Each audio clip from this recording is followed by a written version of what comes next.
Sebagaimana di hadis yang diriwayatkan Imam Tirmizi, "Man shalla 40 yawman la tafutu takbiratul ihram kutibat lahu bara'atan." Barang siapa yang salat 40 hari tidak terlepas takbiratul ihram, tidak tertinggal, imam Allahu Akbar, dia sudah standby Allahu Akbar. Selama berapa hari? 40 hari. Berarti 200 kali salat. Apa yang dia dapat? Dapat kebebasan dari neraka dan dari kemunafikan. Dan hal ini orang munafik tidak bisa. Makanya saya suruh mendorong jamaah, kalau mau tahu dirinya mukmin atau munafik, kira-kira gimana posisinya salat, khususnya takbiratul ihram. Suka dijaga atau tidak apa-apa sering masbuk? Nah, beda. Yang sering masbuk beda sama orang yang datang lebih awal. Tak mungkin sama di sisi Allah. Wallahi beda. Allah maha adil. Semua masuk surga insya Allah kita bersama-sama, itu karena karunia dan rahmat dari Allah. Tapi di dalam surga, tingkatan dalam surga itu masing-masing tergantung amal. Masuk surga tingkatannya ada yang di bawah, ada yang di tengah, ada yang di atas, paling atas bersama Nabi, bersama para sahabat, bersama waliullah, orang salih. Tidak mungkin sama, itu tergantung amalannya. Sejauh mana yang tahajud, sunnah qabliyah ba'diyah, salat duha, puasa Senin Kamis, menjaga bacaan Al-Quran, tidak mungkin sama orang yang malas. Walaupun sama-sama masuk surga, kalau Allah berikan karunia dua-duanya masuk surga, tapi ada yang masuk surga tapi mampir dulu. Mau enggak mampir dulu? Hah? Mampir kemana? Ya neraka. La haula wala quwwata illa billah. Jadi bapak itu menjaga saf pertama, tidak pernah melepas. Bertahun-tahun terdengar sampai ke kuping dia. Subhanallah, bapak itu luar biasa. Kami kenal sudah lama. Dia masih bertahan, kuat. Saf pertama selalu, tidak pernah telat. Kalau dia tidak ada di saf pertama, pasti dia lagi sakit atau keluar kota. Dia mendengar di kupingnya, merasa tidak enak. Perasaannya tidak enak. Mulai dipuji sama orang, lingkungan, jamaahnya masjid. Besok-besok, pas waktu salat, dicari sama jemaah. Bapak di mana bapak? Kok tidak ada? Pas habis salam, selesai salat, lihat ke belakang, bapak ada di belakang. Kok bapak kenapa ke belakang? Oh, tidak enak. Perasaannya tidak enak. Selama ini saya jaga lillahi ta'ala, malah orang-orang puji saya. Akhirnya saya mundur ke belakang. Itu riya. Itu riya. Karena dia menamalkan awalnya karena siapa? Dia saf pertama lillahi ta'ala. Dia tidak harap dipuji. Walaupun dipuji, dia tidak peduli. Walaupun dipuji, dia tidak, tetap komitmen, tetap istiqamah, menamalkan, hanya menjaga hati dan menjaga perasaannya supaya tetap lillahi ta'ala. Makanya ulama berkata, jaga ikhlas di awal amal, di pertengahan amal dan di akhir amal. Mungkin dimulai diawali dengan baik, di pertengahan, namanya manusia, ada ujian, ada bangga diri, ada hal-hal yang bisa merusak ikhlas kita. Hati-hati kita jaga. Nanti saya kasih doanya, bagaimana supaya Allah lindungi kita dari sifat riya dan terjaga ikhlas kita lillahi ta'ala. Jadi ketika bapak mundur di saf belakang karena dipuji, dia meninggalkan kebaikan. Kan saf pertama sesuatu kebaikan, dia mundur ke belakang, mundur dan dia tinggalkan kebaikan tersebut, itu namanya riya. Terus kalau ada orang saya mau di saf pertama, tapi Allah tahu niatnya dia melakukan ini supaya mau jadi ketua masjid. Anak mau lihat, saya fantas jadi ini imam. Saya fantasi yang jadi di depan. Karena saya alhamdulillah bertahun-tahun saya selalu di saf pertama. Nah, Allah tahu niatnya, kita kan tidak tahu. kita tidak boleh hukum orang niatnya, tapi saya hanya menjelaskan hukum. Karena dia dari awal niatnya beda, berarti dia melakukan karena manusia ingin dapat dudukan, ingin dapat dipuji. Berarti selama dia mengamalkan bukan riak lagi, tapi dia berbuatan syirik. Karena ibadah semestinya karena Allah, tapi dia jadikan ibadah karena manusia. Terus ikhlas apa? Selamat dari dua-duanya. Amalkan lillahi ta'ala dan dijaga istiqamah. Itu aja. Bukan karena manusia, dan saya tidak mau tinggalkan kebaikan karena manusia.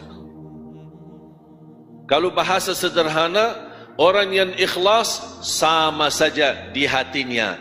Dipuji, tidak dipuji, disukai, disenangi, tidak disenangi, tidak dihina, dicaci maki, sama aja. Kalau dia dipuji,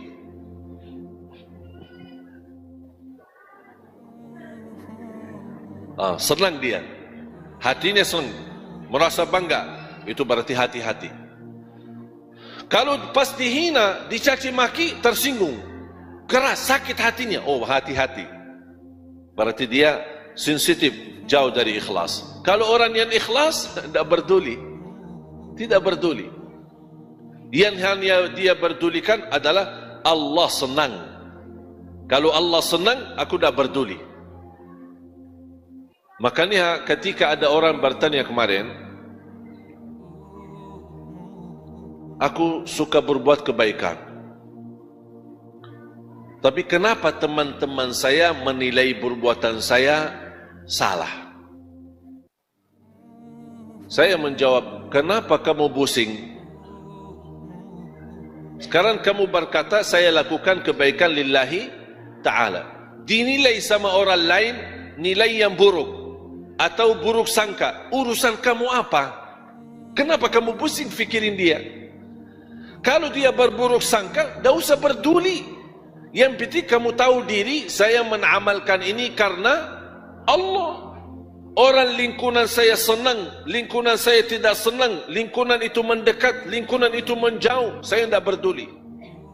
Biarpun hidup sendiri, tapi amalan saya tahu, ikhlas lillahi ta'ala, tidak usah pedulikan manusia. Faham tak? Jamaah sekalian, hubungan kita sama manusia hanya saling mengisi, saling membagi kebaikan. Tapi kalau urusan kita sama Allah, jangan lipatkan manusia.